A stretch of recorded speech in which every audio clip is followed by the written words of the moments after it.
비대면 선호로 영업직과 상담직의 대량 해고, IT, 보안, 의료 등 일부를 제외하고는 쇠퇴하는 2, 3차 산업, 준비 없이 다가온 오프라인의 종말. 지금 당장 우리에게 필요한 것은 불안 심리에 근거한 추측이 아니라 기술 전망과 경제 동향에 근거한 대응 전략입니다. 미래의 변화에 대해 디지털은 어떠한 역할을 하게 될까요? 그동안 디지털이 원만한 수준에서 발전되었다면 포스트 코로나 시대에서는 디지털을 활용하는 수준의 퀀텀 점프, 즉 압축 성장을 하게 될 것으로 보여집니다. 변화는 이미 시작되었으며 앞으로 1년간 더욱 숨막히는 속도로 진행될 것이 분명합니다. 우리는 생존할 것인가, 도태될 것인가, 위기를 헤치고 나가기 위한 핵심 전략 5가지를 알아보겠습니다.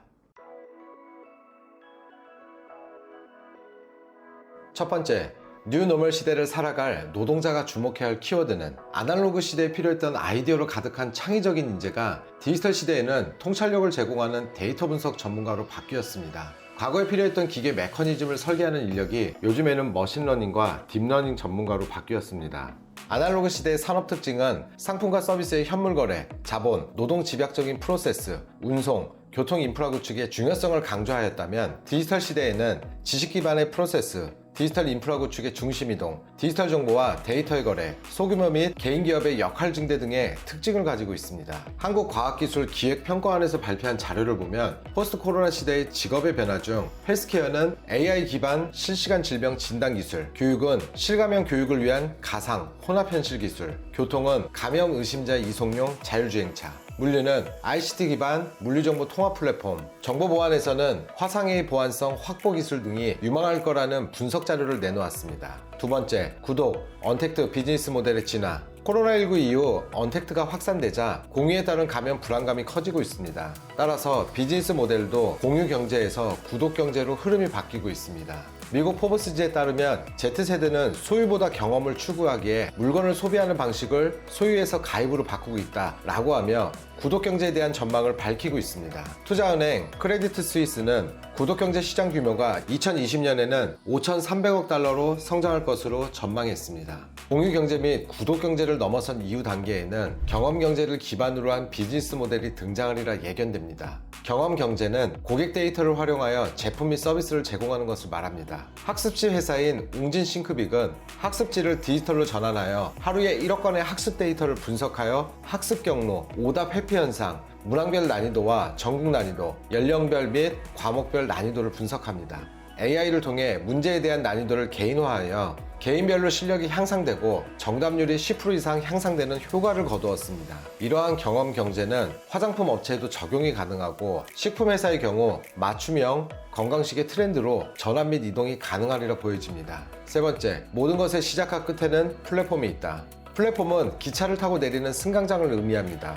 도시에 기차역이 생기면 주변에 백화점, 식당, 숙박시설, 버스 환승센터 등이 생깁니다. 이는 기차역을 통해 왕래하는 이용자들을 위해 필요한 추가적인 인프라입니다. 이렇게 플랫폼 요소들은 생태계를 이루며 복잡한 경제활동을 영위합니다. 디지털을 이야기할 때 플랫폼은 산업 생태계에 가까운 뜻을 의미하게 되었습니다. 애플, 구글, 아마존, 페이스북 등 디지털 시대를 주도하는 빅4 역시 플랫폼입니다. 국내에서도 네이버, 카카오톡, 배달의 민족 등이 플랫폼으로 자리 잡고 있습니다. 국내의 대표적인 플랫폼은 배달의 민족입니다. 배달의 민족은 배달 주문 서비스 플랫폼입니다. 이는 식당이 손님을 위한 식탁 없이 주방만 운영하면서도 영업을 할 수 있는 장점이 있습니다. 주문과 배달 업무는 플랫폼에서 대행하는 것이죠. 배민라이더는 플랫폼을 통해 배달 업무를 배정받습니다. 배달의 민족이 플랫폼의 기능을 수행하는 것은 가맹점, 고객, 배민라이더가 생태계를 이루고 있기 때문입니다. 네이버는 초기에 뉴스, 메일, 카페, 블로그 등으로 사용자를 확보하였으나 현재는 쇼핑, 페이, 부동산, 웹툰 등 다양한 채널을 가동하여 플랫폼 역할을 수행하고 있으며 카카오는 초기에 메신저 카카오톡으로 출발하였으나 현재는 카카오스토리, 카카오뱅크, 카카오택시 등 다양한 서비스 플랫폼을 이루고 있습니다. 플랫폼의 확산 과정은 첫째, 차별화 기술 및 서비스 제공, 둘째, 유의미한 이용자 수 확보, 셋째, 수익 모델 발굴 및 확장, 넷째, 가치 사슬 확장으로 발전됩니다. 현재 대부분의 플랫폼은 수익 모델 발굴 및 확장 단계에 있습니다. 향후 주목되는 것은 가치 사슬 확장을 통해 다각화를 꾀하려는 기업들의 향후 거치가 기대됩니다. 네 번째, 5G도 멀었는데 벌써 6G라니. 2019년 4월 3일 오후 11시 우리나라에서 5G 서비스가 세계 최초로 이루어졌습니다. 원래 4월 5일 상용화 서비스를 계획했던 SK텔레콤, KT, LG U+ 등 이동통신 3사는 한발 빨리 세계 최초 5G를 선언했습니다. 그러나 국내 5G 이동통신이 상용화 1주년을 앞두고 LTE 4G보다 안 터진다는 오명에 직면했습니다.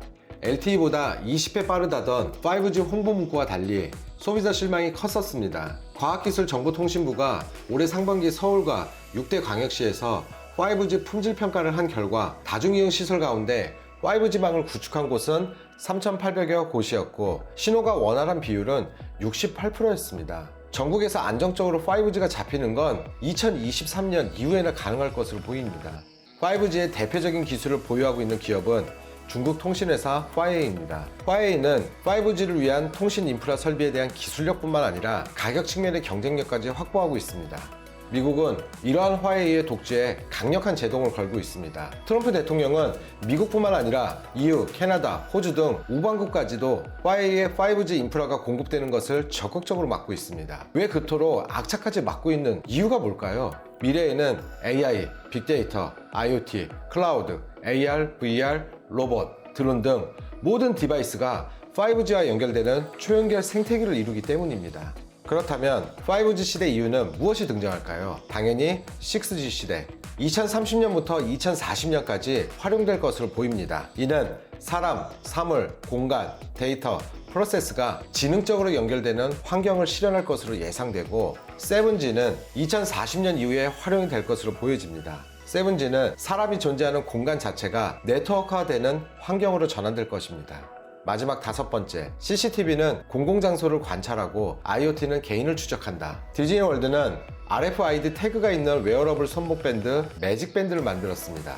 디즈니월드 방문객은 공원 안에서 놀이기구를 탈 때 매직밴드로 체크인하고 음식도 이를 통해 구입할 수 있습니다. 디즈니는 이 데이터를 사용하여 공원 내 방문자의 움직임을 추적하고 어떤 지역, 놀이기구 및 관광명소가 가장 인기 있고 공원 내 어느 곳에 더 많은 주의가 필요한지 결정할 수 있습니다. IoT는 사물에 센서를 부착해 실시간으로 데이터를 인터넷으로 주고받는 기술이나 환경을 말합니다. IoT가 등장하기 전에는 환경 모니터링, 교통감시 등을 위해서 정보를 수집하는 방법이 매우 번거로웠습니다. 일일이 센서를 설치하고 네트워크를 연결하는 번거로운 절차를 거쳐야 했고 인프라를 갖추는 투자비도 만만치 않았기 때문입니다. 하지만 IoT가 등장한 이후에는 유형 사물과 주위 환경으로부터 정보를 바탕으로 사물 간 대화가 손쉽게 이루어집니다. IoT의 활용 범위는 가전제품을 비롯해 에너지 소비 장치, 보안기기 등 다양한 분야에서 모든 것을 통신망으로 연결해 모니터링 및 제어를 할 수 있습니다.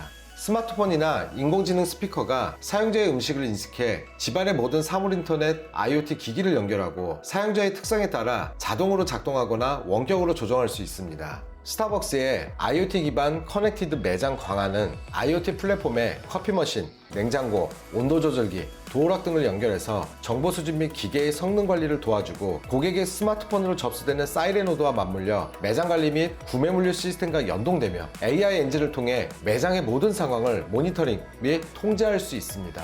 IoT 미래는 산업 영역 자체를 변화시키는 중요한 역할을 할 것으로 보여집니다. 이제 새로운 기회와 성장의 중심에는 항상 디지털이 자리 잡고 있습니다. 다양한 분야에서 동시다발적으로 벌어지는 사건들이 던지는 메시지는 디지털에 적응하는 사만이 살아남는다. 하지만 디지털 트렌드를 따라잡기란 여간 쉽지 않습니다. 매일매일 엄청난 양의 새로운 소식들이 쏟아져 나오고 있기 때문입니다. 준비 없이 다가온 오프라인의 종말, 미래는 우리가 충분히 성장할 수 있는 시간 여유를 주지 않습니다. 2020년은 생존, 적응, 복구의 3단계 중 생존에 매달린 시기였습니다. 그렇다면 앞으로 1년은 무엇을 위한 시기가 될까요? 바로 적응과 복구의 시기를 준비해야 합니다. 마스크 착용, 모임 자제 등 일상은 어느 정도 적응을 마쳤습니다. 그러나 비즈니스 영역은 아직 안정세를 찾지 못한 채 휘청거리고 있습니다. 산업과 기업, 그리고 개인의 직업에 대해 우리는 앞으로 어떤 대비를 해야 할까요? 책 디지털 트렌드 2021을 참고했습니다.